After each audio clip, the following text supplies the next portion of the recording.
my channel. In today's video, I'm going to be using my Distress Watercolor pencils from Tim Holtz and a 3D embossing folder to do an anniversary card for my in-laws. So what I have here is an embossing folder from Tim Holtz and Ellison. I got this on sale at Hobby Lobby. They're not named, so I can't give you the name for it, but any embossing folder you have will work.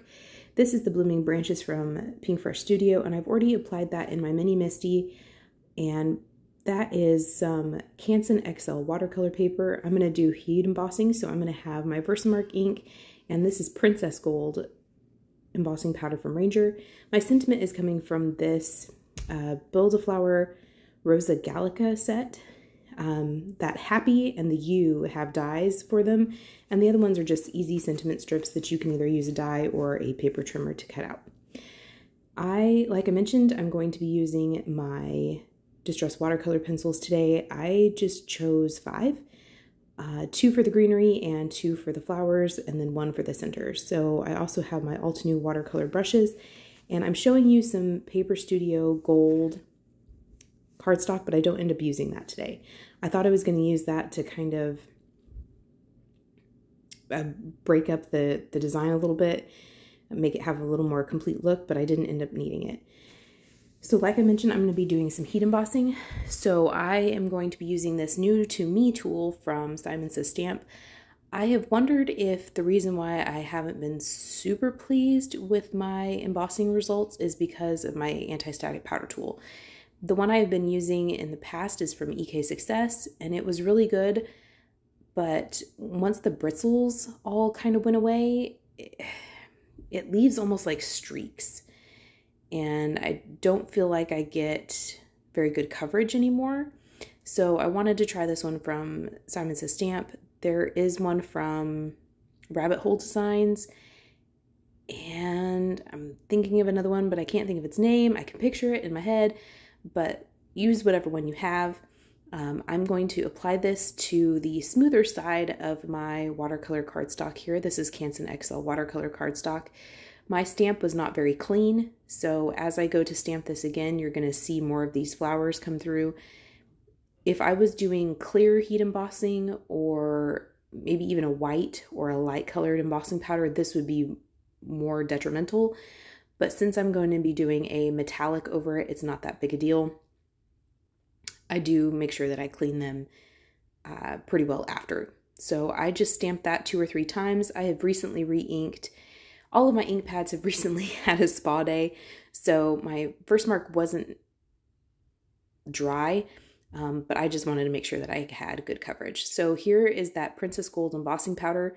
My fan was going. It is summertime here in Texas, and I got embossing powder everywhere. So I went ahead and am going to sprinkle on this embossing powder, and then I will heat set that with my heat tool.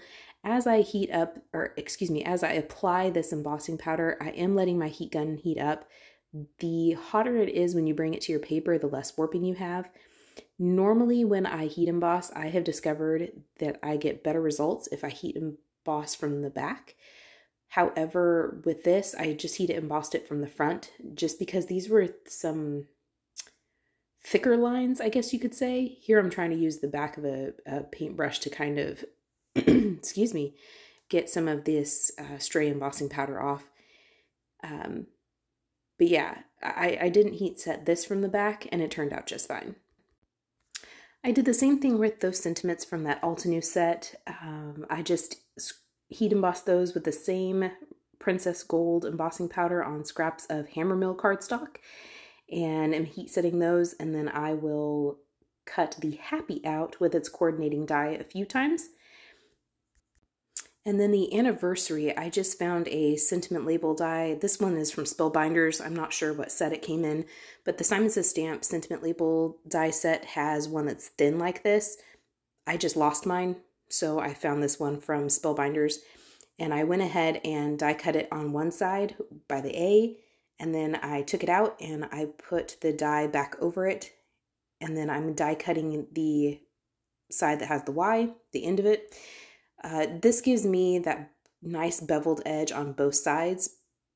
Just a very tiny, minute detail, but I felt like it was worth taking the extra time to make sure I die cut that out on both sides. So here I'm going to speed the video up quite a bit. I obviously don't watercolor this quickly, but what I'm doing here is I have a container of water and a number 4 Altenew round brush, and I am either dunking my paintbrush into the water, the clean clear water, and applying it to the areas that I want to paint, or I am doing what is called a dry on wet technique, which is taking a wet watercolor to a dry paper. Sometimes I do the reverse, which is called a wet on wet, which is taking wet color to wet paper. It just kind of depended on what I remembered to do at the time, to be honest with you. I do have that packaging off to my left. This just helps me kind of make sure that I'm getting what is greenery, colored green, and what is supposed to be flower colored in the purples that I want. So the first one I put down was the seedless preserves, and I thought that looked really pretty, and I was getting some really kind of interesting and pretty results, but I wanted there to be a little bit more color variation. So here I will occasionally dunk my actual whole pencil into the water just to soften it, and then I will kind of massage my paintbrush into the pigment just so that I can pick some up on my brush and then apply it to wherever I want to paint.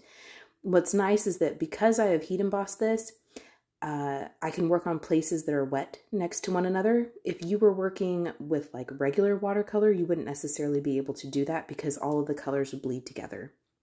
That was just very fast and furious. I really don't do anything fancy just because I am not super proficient at watercoloring, but I do like how this turned out. So I did run this embossing folder through my Spellbinders Platinum 6, and I had to fiddle with my plates for quite a while. And what I discovered was that I could do the platform, the embossing folder with paper, and then one cutting plate, and that gave me really good results. This paper is just cheap paper from Paper Studio, so I did have a little bit of cracking.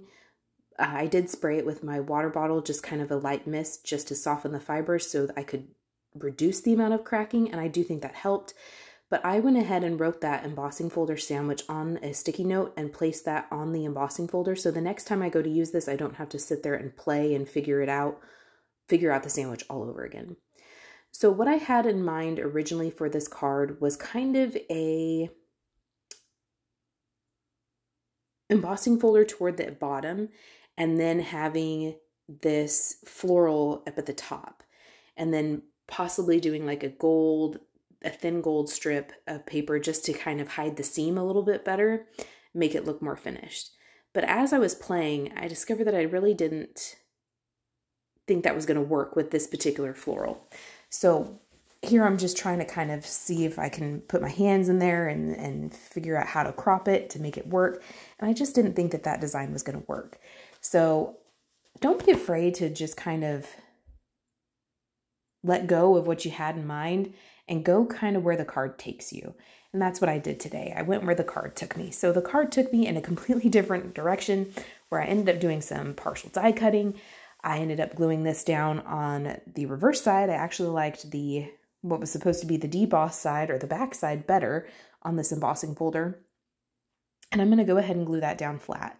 There is a lot of texture on this embossing folder. It's actually very, very beautiful, but there is a lot of texture. So what I did is I made sure I applied a lot of glue just so that I can ensure that this did not come apart. And then I'm going to set my little magnets on here that I got from Glassboard Studio and let this dry. And I let it dry for quite some time just because, like I said, there is a lot of texture here. So here is where we're going to get into that partial die cutting. I went ahead and applied my die to my floral image. This is completely dry. That's very important. Otherwise, you run the risk of ripping and tearing your paper. And where I'm pointing right now, so this is what's going to cut. So everything that is under this plate right now is going to cut. Everything above this plate, where there is no plate, is not going to cut. So when I place this in my die cut machine, I'm going to place it in there just like this. I'm going to place this right on top of my cutting mat and do it just like that. So everything under the plate will cut and everything above the plate will not cut because there's no pressure there. There's nothing there to apply some resistance to cut. So here you can see I've removed the die, and you can see that the bottom of it has cut and the top of it has not.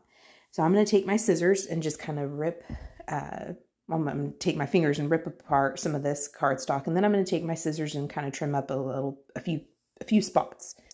I do have a little tricky spot in the middle, and what's nice is that this paper trimmer from Fiskars is a wire guide, so I can see exactly where I'm going to cut.